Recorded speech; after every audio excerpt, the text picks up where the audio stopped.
Good for that guy. All right. Yeah. I'm Ryan Fohl. He called me Ryan Fowl.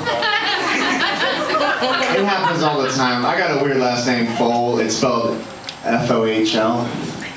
And the worst time somebody messed up my name, I was at a swim meet in high school, and I'm on the block ready to dive, and the announcer goes, "And in lane 6, Ryan F-Hole."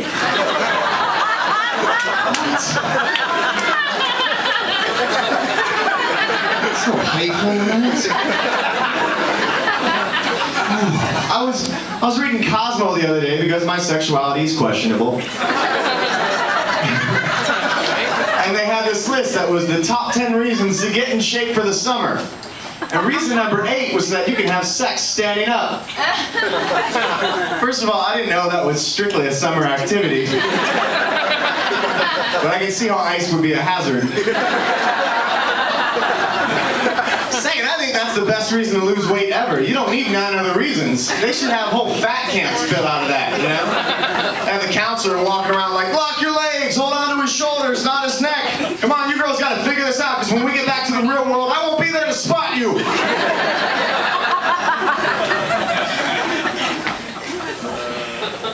You always see a thing on like Discovery or the Survival Channel or something, some guy who like his plane crashed and he didn't have any food, and he'll be like, he has to do something weird like eat a raw frog or something. And I always say the same thing. He'll be like, "That frog, best meal I've ever had." Which is so bullshit, because nothing tastes as good as being thin feels, right? I'm gonna give that joke to a girl. Maybe more that way. I never really had trouble with losing weight. I have a high metabolism, which is just another way of saying I have worms. I hate when I ask somebody for the time, and then they're like, "Oh, it's like 2:45." And I'm like, "I wanted the time, not a math problem, you know?" Next time you ask me for the time, I'll be like, "Oh, it's 1:18 past 4 o'clock, huh?"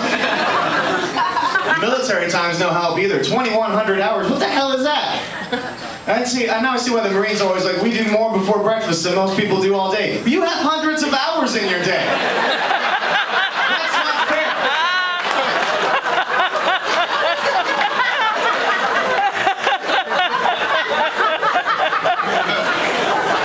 I do more before breakfast than most infants do all day. I usually wake up late in the afternoon at like 1:18 past 1400.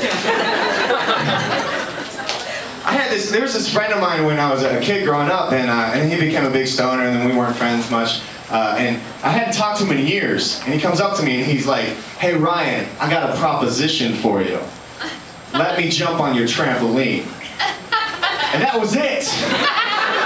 I was like, "That's not a proposition. You didn't offer me anything. So no." Then he gets on his phone, he's like, "It's off, guys. I tried to make him an offer he couldn't refuse. We're gonna have to go to plan B where we sneak into his yard at night. It's a trampoline, it's out in the open, there's no fence." I don't know. I work in a hospital laboratory. I work in a laboratory, and part of my job is doing fertility analysis for men, right? Yeah, it's true, all right? And this guy came in, and he had his sample in a cup, and then I opened up the cup, and there was a sandwich bag inside. He had gone in the sandwich bag. I'm like, "I can't use this. You have to use the cup." He was like, "I can only go in a sandwich bag." I was like, "This guy really likes sandwiches." Can't take that much on the subway, that's all I'm saying.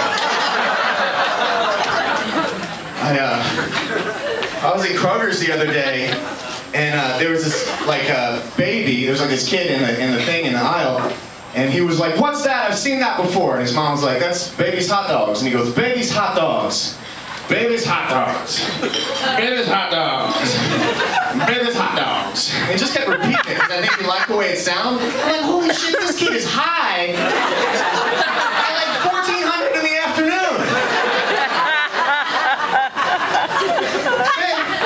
Then I'm walking around and I'm in the produce aisle and I overhear this conversation.